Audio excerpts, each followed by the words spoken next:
Weh, asal kau suka sangat dengan air cap kuning ni? Air daripada mak kuning ni lah, rasa coklat dia lebih rasa tau.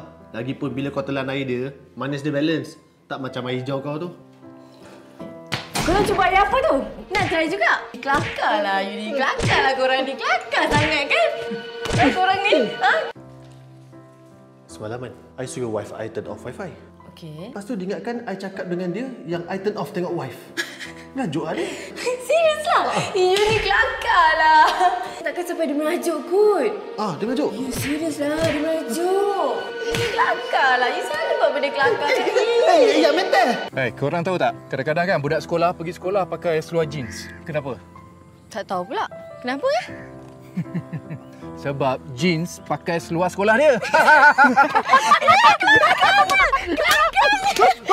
Kelakarnya. Pandainya buat kelakar. Kelakar sangat. Apa benda?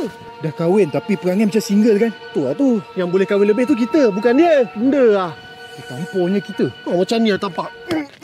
Oh.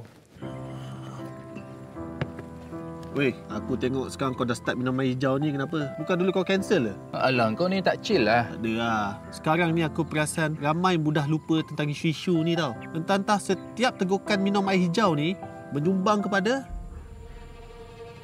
Pandai je kau. Kalau aku tak minum, orang lain kat luar sana tu minum. Apa beza dia?